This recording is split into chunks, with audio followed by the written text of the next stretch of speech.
Santa Mònica de Barcelona tenim ara mateix l'exposició La Sal de la Il·lusió, on entre els artistes trobem en Miquel Màrtir d'Arenys de Munt, i avui per parlar-ne tenim aquí a l'estudi el mateix Miquel Màrtir. Bon dia, Miquel. Hola, bon dia. Bon dia, bon dia.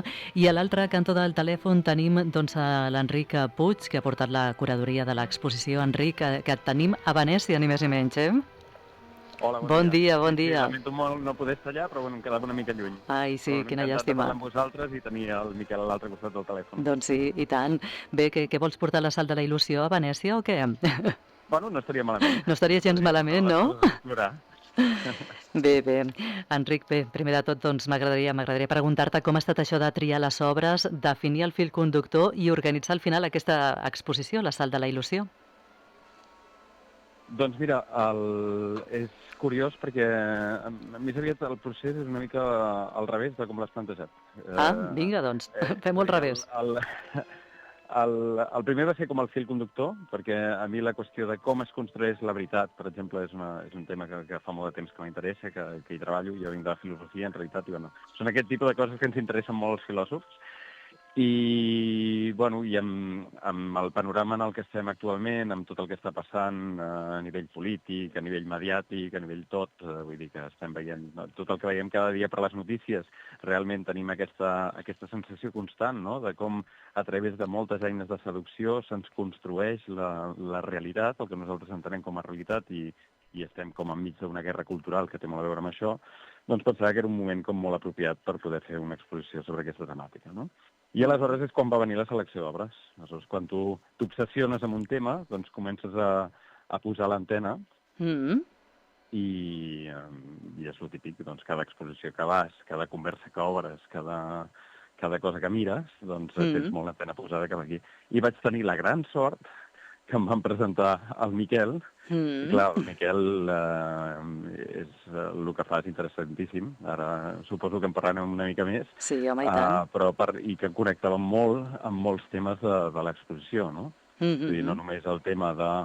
Al final està introduint, està donant voltes sobre la qüestió de la pintura, del cànon, diguéssim, de la pintura renaixentista, moderna, etc., que el que fa és construir-nos una manera de mirar el món, històricament. Per això ja era interessant de per si, però a més aquesta relació que té entre l'original i la còpia, al final també posava com molt... donava molt d'interès, no?, a la temàtica de l'exposició. Bé, per al que tu dius i comentes, doncs el que pretén una mica aquesta exposició és de quina manera pot influir allò que anem veient, allò que entenem la realitat i la realitat no és la realitat, no? Una mica seria això, no? I també deixar volar la imaginació, que també, eh? Completament. Mira, hi ha una frase que m'agrada molt d'un filòsof que es diu Slavoj Žižek, que ell el que diu és com sé jo que quan entro en una pastisseria el que vull és un pastís de maduixa, no? Com hi he arribat allà, no? I que no m'agrada el de xocolata, que no vull jo entro i sé que vull el de maduixa. Bueno, això no és una cosa que nosaltres naixem amb això. Nosaltres no naixem volent un pastís de maduixa en lloc d'un de xocolata. El que es va construint és a través de totes les nostres influències culturals, familiars, socials, etc. És a dir, al voltant de tot el que són com els modes de representació, podríem dir, de les imatges que veiem, en aquest cas dels gustos que anem aprenent, doncs ens va construint el desig, el que volem i el que no volem, el que ens agrada i el que no ens agrada, i també se'ns va construint un sentit de la realitat i fins i tot diria de l'ètica, no? Aquí la cultura, l'art, els mitjans de comunicació, etc., evidentment hi juguen un paper molt fort, i això és una mica del que està parlant l'exposició. Des d'un lloc també he de dir, com molt lúdic, molt sensitiu, no? Vull dir, he volgut fugir d'aquests plantejaments expositius per mi ja una mica avorrits, en els que ens hem de llegir com 1.000 textos. Mira que vinc de la filosofia, però ens hem de llegir 1.000 textos per entrar, no sé què. Jo realment aposto molt en què les obres d'art ens han de parlar per elles mateixes i que no és incompatible que entrem en un museu i ens ho puguem passar bé, per exemple, i puguem gaudir. Home, doncs sí, mira, va canviant, les coses van canviant, no? I ara tenim aquestes exposicions així més immersives, no? Més sensitives, no? Que hem de deixar també això una mica, deixar-nos portar per les sensacions, no? Exacte.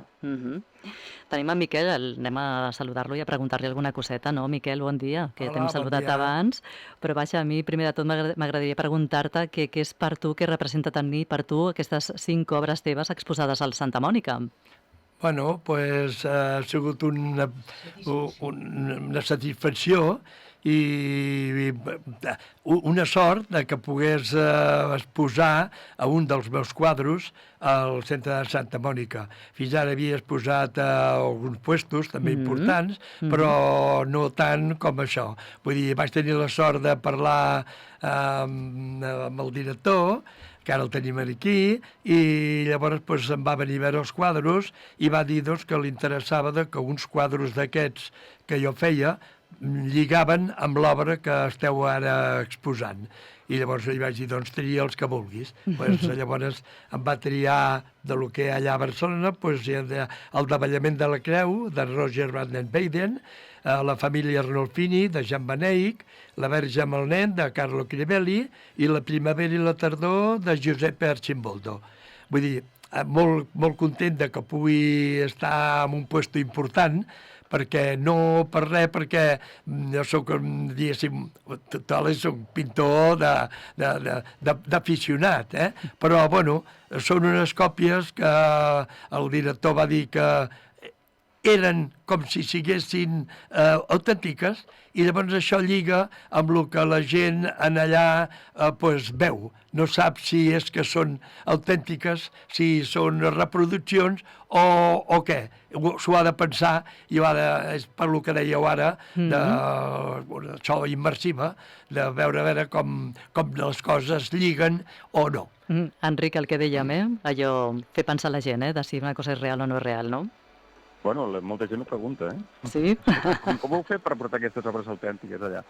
Mira. Una mica de misteri. No, expliquem realment, doncs, clar, també està bé com que entenguin que, per mi aquest és el joc com d'atenció. He de dir que jo, quan vaig venir a Arenys de Munt i vaig veure l'obra del Miquel, em vaig enamorar. Vull dir, el Miquel ho ha rebaixat una mica, però no només és com una qüestió com d'interès conceptual, sinó que em sembla meravellosa l'obra del Miquel.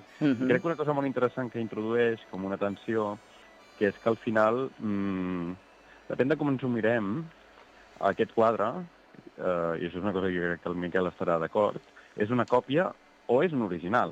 L'original és un quadre del Miquel. És original de Miquel Màrtir, clar, i tant que sí.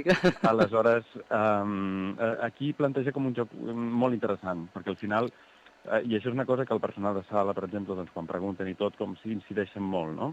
No és, evidentment, no és l'original que a nosaltres ens ve al cap, com l'original històric, però alhora no és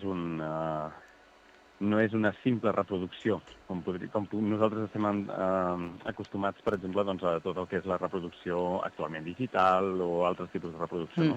Sinó allà, al final, el que hi ha és la mà d'un artista, la intencionalitat d'un artista, la biografia d'un artista, que pren una sèrie de decisions i això també li dona una capa d'obra original. A mi em sembla que aquesta tensió és molt interessant. Mira, Miquel diu que es va enamorar, Home, és que, clar, pintes molt bé, això s'ha de reconèixer. Home, es va enamorar de la teva manera de pintar, que aquí hi ha una feinada important, Sí, bueno, de feina n'hi ha.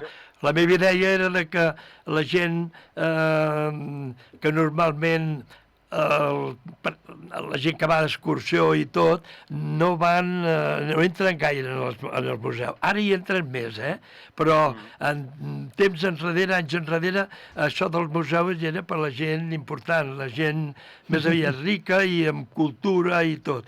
I la gent no hi entrava. Ara hi entra més, però jo vaig pintar aquests quadros, aquestes reproduccions, perquè vaig pensar que era interessant que la gent tingués les obres a prop, no tingués que anar en aquests països a mirar les obres al Rijksmuseum o al Louvre o així.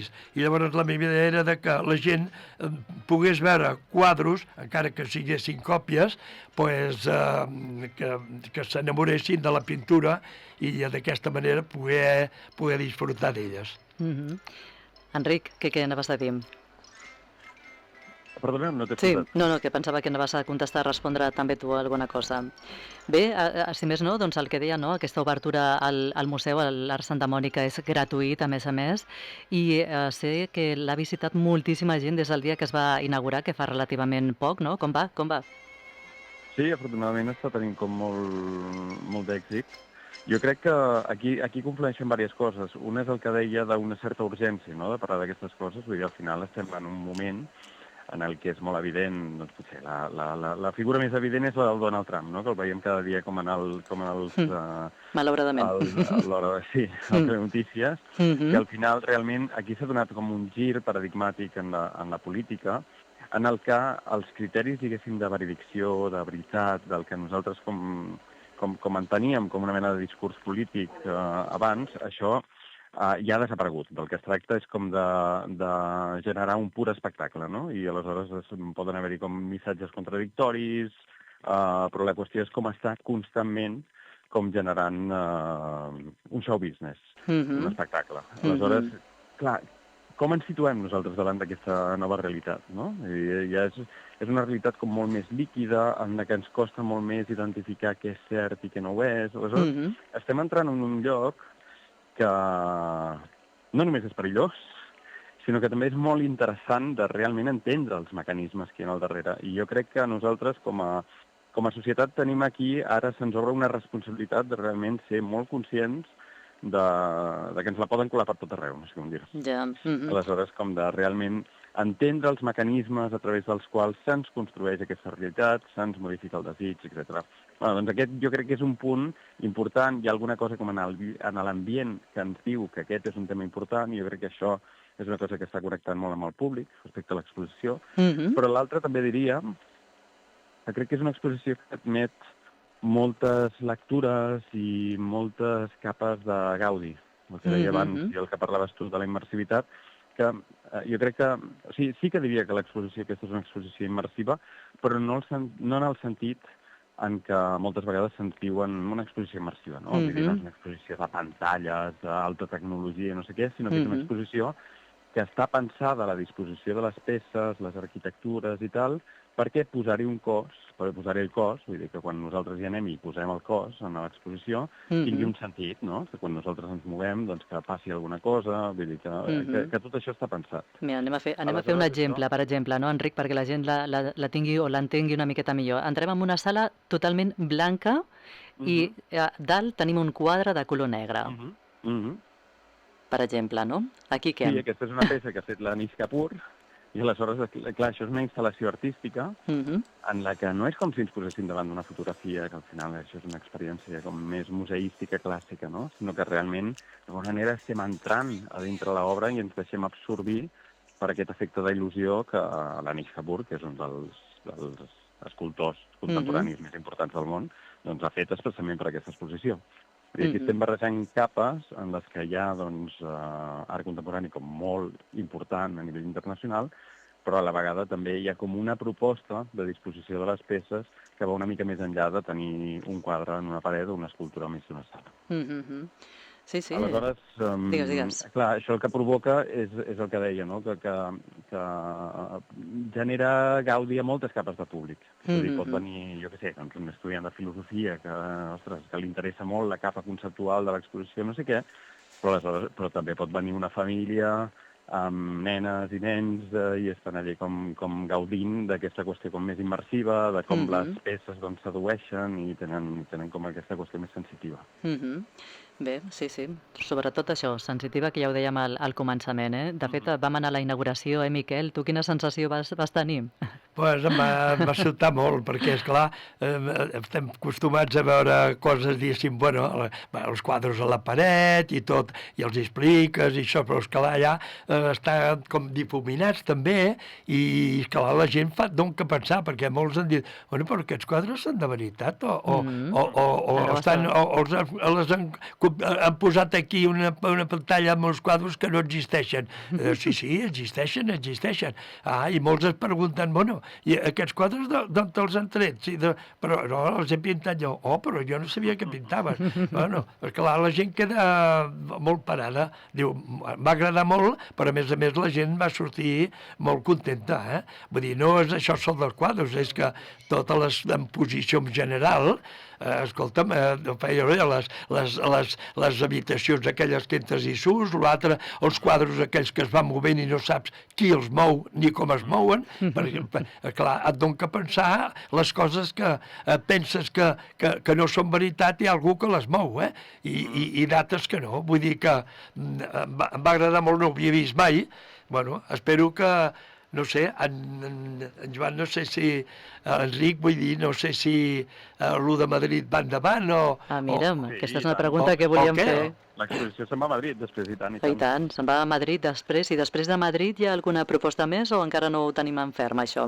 De moment no podem confirmar, però bueno, hi estem treballant, a veure si pot tenir una mica més de vida posterior. Molt bé, a mi m'agradaria preguntar-te a la gent que encara no ha vist la Sal de la Il·lusió, al públic, la gent que la vagi a visitar, quina recomanació tu faries, Enric? Jo el que diria sobretot és això. Clar, hem de dir, això és una cosa com que m'agradaria com subratllar, que aquest tipus d'exposicions només són possibles si els artistes, i això és molt d'agrair, es presten tots a un joc. Perquè al final és una exposició que, com dic, no és una exposició clàssica en la que trobes un quadre i una cartel·la al costat que et diu el nom, sinó que el que genera és com tota una escenografia que està pensada per la circulació del públic i perquè el propi moviment et porti a plantejar-te coses de la que tots els artistes han acceptat formar-hi part. Aleshores, això és una cosa com molt d'agrair, perquè realment jo tinc la sensació que hem treballat molt col·lectivament i en equip. És a dir, sortint una mica de les lògiques molt individualistes de les arts visuals i entrant més en una manera de treballar que potser és més pròpia del teatre o del cinema, no? Que tots ens entenem com un equip que ens posem a fer tota una obra que està muntada a través de moltes peces, no? Aleshores, això lliga amb la recomanació que faria. És a dir, que el públic que entri, que es deixi seduir per les peces, perquè d'això va, va de com ens sedueixen cada dia les imatges, aleshores que es deixi seduir per les peces i jugar en aquest joc de miralls, d'entrar, sortir, que ens va proposant tota l'exposició. I que s'ho passaran molt bé. I tant, sí, mira, que hi vagin perquè és la millor manera doncs, de descobrir-la i de veure exactament doncs, què és, no? Exacte. I que ens fa pensar també a tots una mica, eh? Exacte. Amb el que tu deies també una mica, no? Que té relació també doncs, aquesta exposició amb la societat actual, no? I amb tot el que està passant en el món, no? Doncs Enric, moltíssimes gràcies, que vagi molt bé, que sabem que això, que l'exposició, unes 500 persones, més o menys, al dia, o com, a veure, digue'ns per dir números, a veure, més o menys. Així molt de mitjana, unes 300 persones al dia. Unes 300 persones al dia, que està molt i molt bé, i tant que sí. Doncs bé, ja ho sabeu, al Centre d'Art Santa Mònica, I que, bueno, lliure accés. Això és important. Lliure accés, i tant. Escolta'm, que la cultura, mira, segueix, la veritat, que sí. Moltíssimes gràcies, Enric. Bueno, gràcies a vosaltres. Una abraçada ben gran. Adéu-siau. I moltes gràcies a Miquel Màrtir, també, que l'hem tingut aquí a l'estudi amb nosaltres, Miquel. Gràcies. Convidar tothom a anar a l'exposició, que està fins al dia 27 de setembre. De setembre, sí, està en ella, ja ho he dit que és de gratis, vull dir que val la pena que hi vagin, perquè hi ha és molt interessant, eh? I tant que sí. I si no, després cap a Madrid. Bueno, esperem que vagi allà i si pot anar a algun lloc, doncs jo ja estic disposat a deixar-los el quadre, sí. Home, i tant que sí. Moltes gràcies, bon dia. Vinga, bon dia.